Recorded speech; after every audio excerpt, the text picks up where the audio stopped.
Hello, this is Donna, psychic medium and direct messenger for spirit. The afterlife is actually all around us. The messages from our loved ones, spirit guides, and pieces of our soul are waiting to be heard. If this is your first episode, welcome. I invite you to go back and listen to previous episodes where I link my guest to their loved one or a piece of their soul's existence in the afterlife. Thank you for listening and for sharing. Please consider leaving a review. Enjoy and stay tuned for more. I have a feeling there will be much more from the afterlife. If you are interested in a private reading with me, or if you'd like to be a guest on the podcast, see the show notes.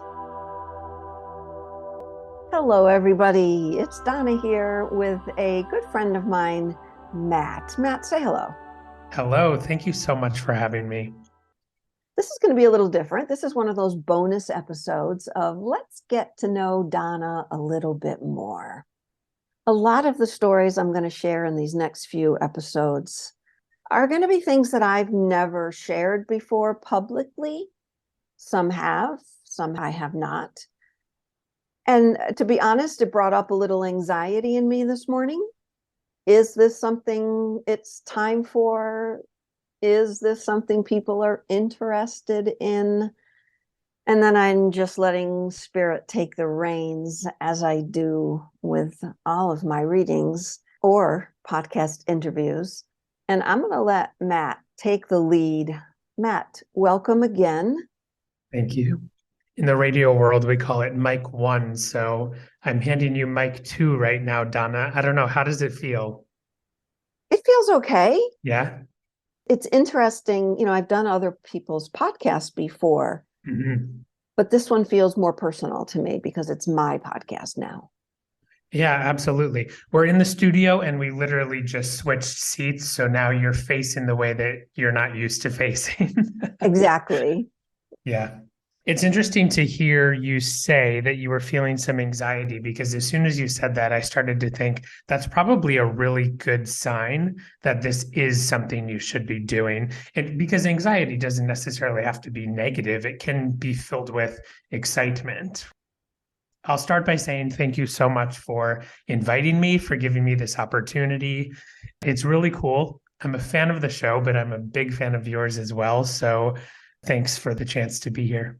So exciting to know that I'm about to learn new things about you today. And I really like the idea that you've decided to flip the mic, because there is a trust that is developed in a host of a podcast or a TV show, anything, between host and listener that happens slowly over time. And I've seen it happening with you. I've heard it happening with you, I should say. And I know that your listeners tune in and they trust you. You're the first voice they hear. You're the last voice they hear. They listen through the entire story with the guest. You have a command of each episode.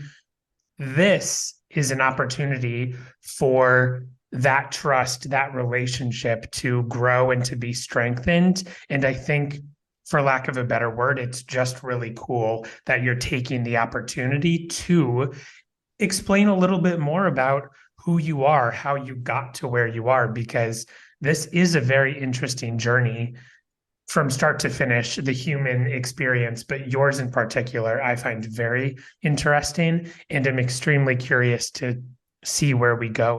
Should we dive right in then? Let's do it.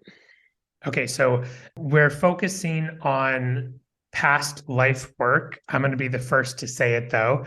Past life work is, what would you say, Donna? It's a phrase that's kind of on the way out, or we're trying to rebrand, or what is your thinking around that? I think rebrand is the word, because some people, when they deal with past lives, they are still seeing a movie of that past life. So whether you've actually been there, whether you know where it is or when it happened, is not really the question. The question is, what are the emotions that are there from that life coming through? How does it spill over? I'm very fond of the phrase now, carry over and spill over, because if we move away from saying past life work, it would be something like a piece of your soul's existence that hangs out in a different dimensional pattern around you.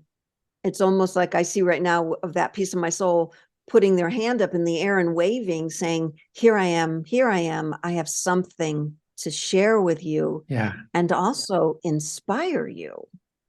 Huh. Yes, I got to jump on your podcast a couple of weeks ago, and you reminded me today, my reading was not a past life reading, but more of a soul existence reading. And I think the way you just described that is perfect. That waving of the hand, I'm over here kind of a thing. Maybe you're not noticing, but here you go. You're on the podcast. It's time to pay attention. Yeah. Exactly. And for me, because I've been reading so-called, I'll put in quotes, past lives for my clients, guests for almost 10 years. And for me, it was new to just see, oh, wait a minute, here's just a soul standing still. They're not even doing anything, or they're doing practically nothing, but yet look what we're getting out of it. And I love that there's wisdom. I love that they're just as wise, because why? They're a part of us. Yeah. So we are wise also, and we allow it in. Just like you said, here I am, you're on the podcast now, I can't hide me. Yeah. I'm here. Here I am. Wow. Yeah, I like that. When did you first do your own past life work or your own soul existence work? I guess we'll open it up a little wider. That was well over 20 years ago. I had already been yoga teacher, meditation teacher, opened my own yoga studio. And there were times when I realized, all right, Donna, it's time to take this lifetime a little deeper, which meant I had to own up to some things that I might have been doing that might have slipped under the radar, or I wanted to slip under the radar. When I put that sign up on my yoga studio, I had these, this is in Vermont, I had these two guys because it was on the second or third floor, and they had to bring in their truck and put up this sign. My heart sunk, my stomach sunk, because now I'm like, crap, I've got to live up to this. I've got to start moving away from things that I've wanted to, but were just so comfortable, but weren't healthy for my soul or my physical body. I had already been in some therapy, done a lot of dream work analysis. And I had this man in my life who I couldn't leave. He was your typical unavailable in so many different ways man, but I just couldn't leave him. Every time I left, I always left, but every time I left, I would go back. Mm-hmm. Sometimes it was a couple of hours, sometimes it was a day or two, but it never really extended beyond a week. I just couldn't do it. So in therapy, one day, my therapist, shout out to that therapist, Peter was his name. He said, well, how would it feel if you didn't call him? Like you break up with him, but you don't call him. And I put my hand on my heart and I said, I would die. Wow. And we, right? Yeah, wow. We both looked at each other and I said, that was a little extreme, wasn't it? And he said, yes, it was, Donna. Maybe you might be interested in past life work. And that might have been the first time I'd ever heard that. So I said, okay, again, already been yoga and meditation teacher. I went home, I Googled, again, this is over 20 years ago. So I Googled past life meditation. I found something online, not even sure what it was. And I went in and saw so many past lives. When I say that, I saw it, it was in my head. I saw the images clearly in my head, but at that time, I had no clue about mediumship. It wasn't something that I was even looking at, but I saw it very clearly. And I saw so many lives where I left that man in many different forms, right? Shapes and sizes. I left that man and I died. Either jumped off a cliff, was pushed off a cliff. He killed me. I took my life. Mobs of people killed me. I always died immediately after leaving him. Now, mind you, he never died. But then again, I wouldn't know that, would I? if I died. Sure. And I said, well, that's interesting. And I can imagine how that called up that response in therapy that day, that I might have literally thought I was going to die. Yeah. So I used that. I used it. Every time I broke up with him, I said to myself, Donna, you're not going to die. You have friends here that you can talk to. Mm. You can remember those past lives as an honoring, but not in this life. You're not going anywhere. I still went back, but each time we broke up, it got longer and longer in between until it was the longest it's ever been. And that was my first view of my soul, I guess. I don't even know what I called it back then. It's way too long ago. My journal did not exist back then, Sure. but that was my first experience. So we have Peter to thank. We have Peter to thank. So shout out to Peter again. Thank you, Peter. Interesting. I never would have thought this is where the story was going, where it was coming from. Your therapist mentioned it. And prior to this, just double checking, you had never heard of this before, past life. You had never heard that phrase. If I had heard of it, it was during maybe a yoga teacher thing or a yoga training. I'd done a lot of training at Kripalu. As I remember back now, it was nothing I worked with. Yeah. So you mentioned the length. This helped you to stay away from this. You referred to him as an unavailable man. Yes. Is that correct? That is correct. And so this helped you put space in between the two of you, and that space just got longer and longer each time that you were breaking up with him, or you were just putting distance between you? I would be breaking up. Okay. I would actually say, this is it. It's over. This is it. Yeah. It helped me have a little bit more calmness about saying it's over also. Yeah. And it also helped me, like if I saw him out and about, and I wouldn't feel that draw to go back, because I knew it was unhealthy. I knew it wasn't something either of us should have been in, but it had lasted so long. It had gotten so comfortable, Matt. I didn't know how to break free. And that was another past life spillover because of my fear of leaving, that I would die. But it was unconscious.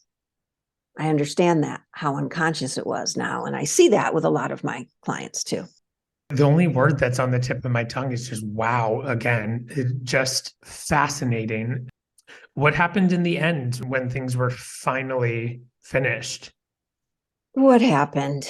It was very challenging to not think about this as I went further and further, as I moved from the state. I moved from the state to get away from that man because I just couldn't do it. I couldn't stay in a state where so much of me, I don't know, I don't even know how to explain it. But my therapist also said, you either deal with the way he is or you leave the state. I really only saw two options. Okay. So fortunately, the economy tanking in 2008 helped that move along. I lost my business and I moved out of state. So it's not to say that we didn't communicate a couple times back and forth, see each other as I grew wiser in my decisions and how I would relate to this person, because he was such a big part of my life. But it feels like this is Donna 2.0 now. That was past Donna. And even though, yes, stuff still comes up, I don't need him to process it. Whether I dream about him, it's always me. It's always about me. And this year, 2023, is about paying attention to ourselves. I love that. I love it. Right? Yeah. That's what I've been doing for years. It's just about me. Yeah. I'm now taking that to a deeper level. But, we've gone years without speaking. Every once in a while, you get a text and you're like, nope, not going there. Sure. But it was all about me still. I had to be the one to really change. I just had to do it for my own growth as a soul. How would this have turned out differently for you had you not been in that session with Peter that day and gone home and Googled past life? I don't know if I would. I'll share right here, which I haven't said ever before. I had suicidal ideation as a child. And I know that it's something that's always in the back of my head, but that's what that is, that thought. So I don't know what part of me would have really taken a deep dive, because the depression was there. Okay. Everything was there. It was a low point of my life until I started yoga. So fascinating to hear this, because I've only known you in 2.0 mode. I think, is it fair to say you were 2.0 in 2017? That is fair to say that, Yeah. yes. Rewinding back just a little bit, Donna, do you remember other things then or now that you've used to stick to your spiritual practice? My yoga during those years was instrumental. Instrumental. It was waking up in the morning and going to bed at night. Now, I had another business, which kept me in shape emotionally and physically, but I learned so much from that too. But that was a nighttime job. So there was a lot of yoga. There was a lot of trust in spirit. This is pre-medium days. A lot of trust in spirit. There were some interesting experiences that happened, nothing to do with past lives, but who knows, really? If my soul was this sort of in a past life, then yeah, I'm getting bleed over from that too. But my most challenging past lives were the ones where I dealt with this guy, and they didn't end. He ended, but years later, he came back in a past life and something that he did in a past life. But we're going to save that for another episode. So let's go backwards again. That was a teaser. I love the teaser. Tune in next time. Do you still encounter him in past lives? That's a good question. Let me say this. Right now, we'll say over the last few months, maybe to a year, I've been dealing with a lot of my little girl from past lives. If he represented to me love and what I thought was love, if I have a challenge right now where I'm feeling questionable about how I feel about myself, I will just ask Spirit, show me another past life. And I will sit in my bed, close my eyes, and send myself into a meditation.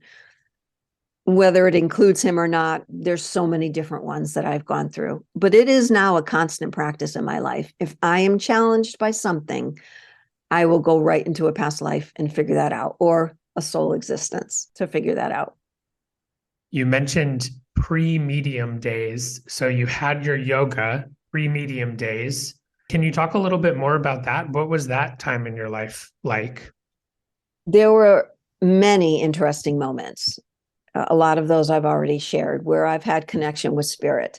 Where am I going to open the next yoga studio? Why am I not getting any students? And I would receive dreams. I would receive thoughts when I first woke up in the morning. And I did exactly what they told me to do. And I don't know if I was calling that the universe or spirit back then. That was prior to Donna 2.0. But I trusted. And looking back, I can only say that was my guiding force to keep going this direction. And your relationship now with yoga, is it still part of your life? So we're looking at over 20 years. My body has changed. Yes, yoga every day, stretching, more stretching than like power yoga that I was doing back then. That doesn't happen. Meditation is still a big part. Meditation is a 24/7 practice, it seems, for me. But yeah, it's a big part of my life, a big part of my life, for sure. I love that consistency. It seemed like you were putting the pieces together of Donna 2.0. And so I'm glad that that piece is still there. It sounds like it was instrumental 20 plus years ago. And still today, it would make sense that it's still a part of you. I just remembered that my therapist, Peter, was also the one that said you should try yoga. Wow.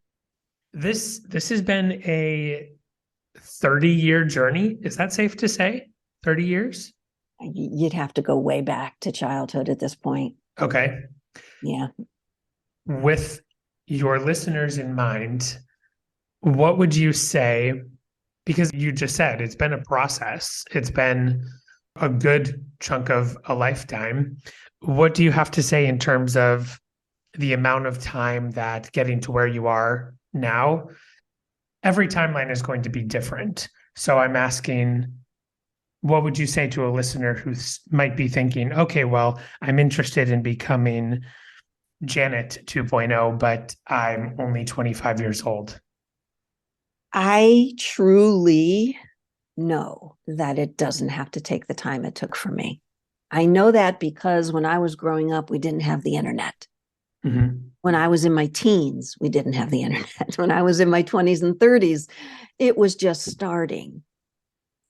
There is more available to all of us now, even more therapists like Peter that would suggest past life work or would suggest EMDR, tapping, acupuncture. It's just more prevalent now. However, my story, I know also helps others. But no, it doesn't have to take that long. For someone now to say, oh my gosh, it's taking me so long. No, it's not. You're here where you are right now, learning what you're learning right now. And if there's something that's challenging you, you have a wealth of knowledge via the internet. And I've made sure myself that I've posted so much about my journey online so that it will never disappear. Because I know the internet will never disappear. Mm. When I first saw Spirit back in 2012, I Googled what happened to me and found nothing. I Googled what happened to me a week later, found nothing. I know that's changed now, that you could Google what happened to me and either find me or find other people like me to help you with that journey. So if anyone out there is struggling or needs more from their spiritual life, just look now. Google the right words. It'll come up for you. And perhaps this is the call to action that somebody needed to hear, right? I mean, you heard it here first. Donna's journey may have taken X amount of years, but you just received full permission to step fully into who you are now. Right now. Because you are who you are. If someone told me that at 16, when I attempted to take my life, if someone had told me then what I know now, what would have changed? I don't know if anything would have changed. Would I have heard it? Right? It's all about, Sure. we could say it, but will someone hear it? Is that your order? Yeah. This was my order. It doesn't mean that it's anyone else's order. This was my order. We're all on the path. I love the idea of removing time from the equation. It kind of just takes all of the pressure away. Yes. Yeah. Yeah. For sure.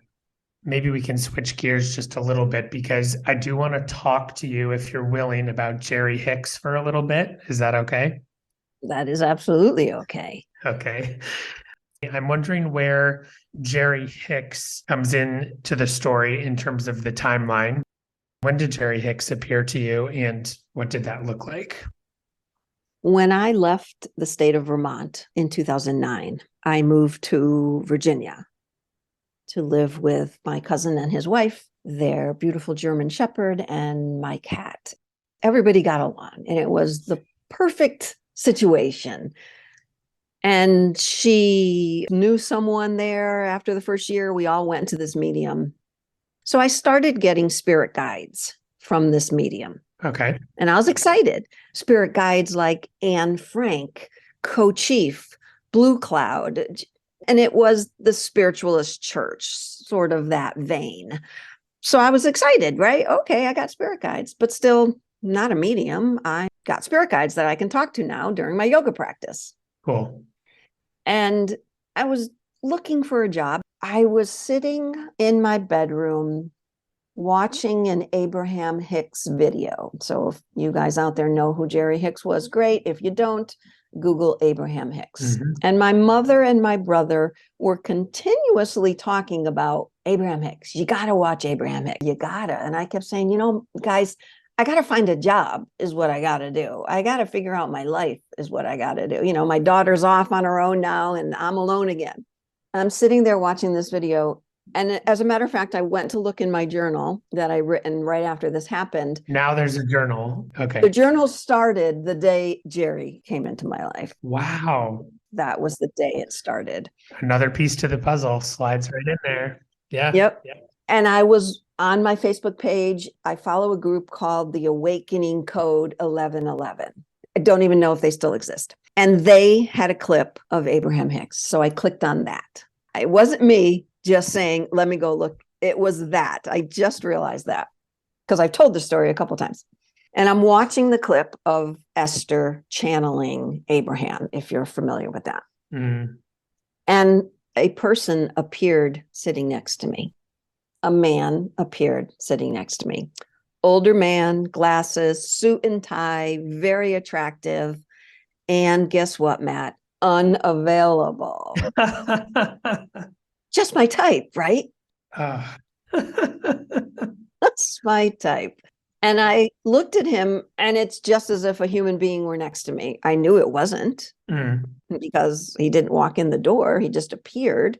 I didn't touch him. Would I have gone through him? If I did, I don't know. But he looked physical to me. So I looked at him and said, hey, that's cool. Who are you? And he said, if you would click that link right there. And he pointed to my computer. And I said, yeah, but I'm just in the middle of watching this. It's pretty good. Can I just finish watching this? And he said, if you would just click that link, Donna. He knew my name. I said, but who are you? And he said, one more time, Donna, click the link. So I said, all right. Geez, pushy. Right? Right? He had to be, though. Huh. He had to be. Looking back, if he had appeared as an apparition or a person in my head, the way I see the spirit now, there's no way I would have believed it. But he appeared as a human. Wow. As soon as I clicked that link, it took me to a picture of Jerry and Esther Hicks. And I said, hey, that's you. And when I turned to look at him again, he was gone. My first call was to my mother. What's happening? Is Jerry Hicks dead? And why have you not spoken of Jerry Hicks? And she's like, well, he's the husband. He's not the one in front of the camera. It's Esther. So she said, I don't know if he's crossed. So I Googled it, and he had crossed 4 months prior to him appearing to me. Knowing what I know now, that takes a lot. There had to be something in him that this wasn't his first rodeo. Mm-hmm. What did I do then, you're asking, Matt? I'm wondering, did you get confirmation that it was actually Jerry? This was in March. It wasn't until July that I got confirmation. Wow. Okay. So I told one other person beside my mother, and that was my cousin's wife who I was living with. And I began to sit in meditation with the guides that I had already known around me. And if this person was Jerry, because clearly I didn't know him prior, so I would call him up and I would put him to my right. Okay. In my meditation circle in my head. And the first time I did that, he stood up and tried to step inside me, the physical Donna. I've never told this story. So I said, whoa, wait a minute. I don't know anything about what you're about to do. So let's just back that bus up a little bit. And I stopped my meditation until I was able to get a reading with a very well-known medium in the state of Virginia. And the first thing he said was, there's a Jerry here. Whoa. And then I started doing my own work back to past lives and figured out, what the heck is this guy doing? Why is he with me? Why me? Should it be me? Why? There were lots of whys. What was the takeaway from that time with the medium? When you walked out of there, what were you thinking? Oh, what a deep sigh of relief. Nice. Okay. My shoulders dropped. Yeah. I don't know what I'm going to do now, but I did do meditations. I went to a couple of workshops where they guide you through meditations.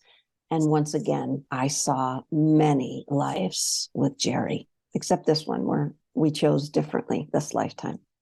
But many lives of us being together, some opposite sexes, like he was the girl and I was the guy. Some were Western days, some were Native American days. It seemed we were always very deeply in love.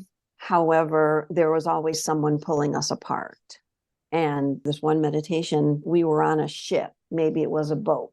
Okay. I was the woman. I was dressed in a white dressing gown of the day, back in the day. And he was in front of me when you do a meditation like this, you know it's Jerry, but physically he doesn't look like Jerry, but you know it, right? You sense it. This is pre-medium days. This is early medium days. Sure. Yeah. And I remember yelling to him, and there was a storm raging. And I remember yelling to him, and then I fell off the boat, of course.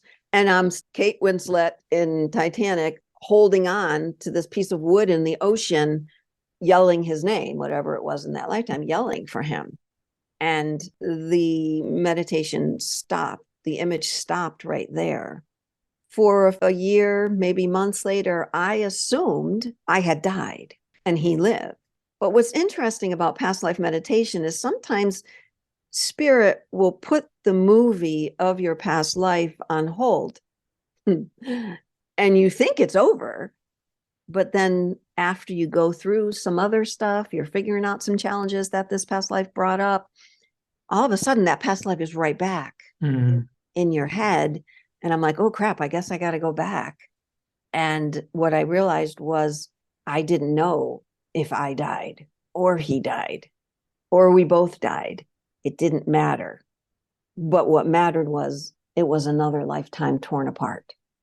And that taught me, if you do a meditation and it's a lifetime instead of a soul existence, but you see a movie playing out in your head, do not discount that there might be more after you die and you might have to go back there. Wow. Okay.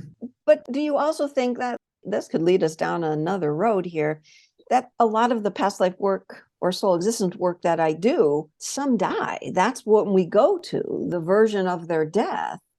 Yeah. Except for like when we do like maybe a soul existence, you're looking at that soul, but maybe that soul doesn't die. It's just here to give you some awareness. But it's always about bringing that piece of your soul back to you. That's what it's all about. We don't want that piece of our soul hanging out there. Yeah. They're hanging out there in another dimension. We want them here with us in this dimension. We want to heal that piece. Although our soul is really already healed, these are just versions of us that we're here to figure out in this life. That's why we came, right? That's why we're here. That's an interesting dynamic. And it's always a guide. But those are my challenges this lifetime. That's what I chose this lifetime. Other people have other challenges. Interesting. There's always a losing of the partner. Yeah. Whatever. Yeah. And now I find it intriguing that now where I am in my life, single for many years, what is all that teaching me? Would I have done this work and become Donna 2.0 had there been another relationship? I've heard many times from spirit, Donna, you would have focused too much on that. That's not your path. You got to stay here with you. Wow. Okay. Yeah. Ultimately, right? It's always about us. 2023. There you go. Yeah. Can I throw one more question at you? Let's do one more. Go. What can the listener do now? And I want to leave the question as general as that. What would you say to that? What can the listener do now? Life can be filled with love. What parts of you are not feeling the filling of love? If there are challenges, if you've listened to me for a while, I say often there's no good, bad, right, or wrong, but it doesn't mean there's not feeling, there's not emotion, there's not stress, there's not sadness, there's not anger. However, it doesn't mean it's bad. And when we can live a life of more contentment, we're not continually searching for the good, but we are staying in presence of each moment that we're here. So what parts of you, what parts of anything are you not loving? And if you feel there's something that you've struggled with years and years and you can't get past, whether it's an emotion, a feeling about someone, or you keep losing jobs for the same reason, anything that keeps reoccurring, past life work, soul existent work might benefit you. A good therapist that can do that work might benefit you. There are a lot of therapists that now that are using past life work in their therapy sessions. I feel that every one of my readings is a therapy session. Sure. You've had a couple of readings, you know that with me. Yeah. It's what you're being called in your own heart to do. You can listen to the podcast. You could Google past lives. You could listen to other people. What is calling to your soul to do next? And it might just be to sit with where you are right now, to accept that, to love that, regardless of what other people say. Oh my God, that must be so horrible, Donna. No, well, yes, it's sad and I'm hurt, but this is my order and I'm going to accept it. I am accepting of it. I still have challenges, Matthew. You know that. You and I have had discussions about, holy crap, this is still happening. So it's good to have a friend that you can discuss. And the challenges get smaller and smaller because your bag of tools may get bigger and bigger. Yeah. And that's what I love about the internet. That you can just Google anything. And Spirit loves the internet. Spirit's like, well, let me send it to you. Let me send you the website. Click on this link. Yes. Click on this link. Yes. You see? Yeah. Many people have said to me, I saw you once and I just knew I needed to have a reading or I needed to listen to your podcast. Who do you think's doing that? Who do you think's drawing you to where you're meant to be? The simplicity, this is your order, is something you said there that kind of resonated with me to just pass along. But what I love about, like you said, the internet technology is if you have to hit that little rewind button and go back 2 minutes and listen again to what Donna just said, because this is for you, the listener, to take away. This is what you showed up here for. And you said it so beautifully, Donna. I understand why you are the mic one most of the time. I hand it back to you now. Matthew, thank you. I look forward to practicing this again and going into the next instrumental past life with, can I drop a name right here? Yeah, please, let's have it. Spoiler alert. Abraham Lincoln. We're going to dive deep into that one next. Donna, thank you so much for sharing more of yourself today. Thank you, Matthew, so much. And I'd like to thank you for not only listening, but coming together in a oneness vibration. Thanks again.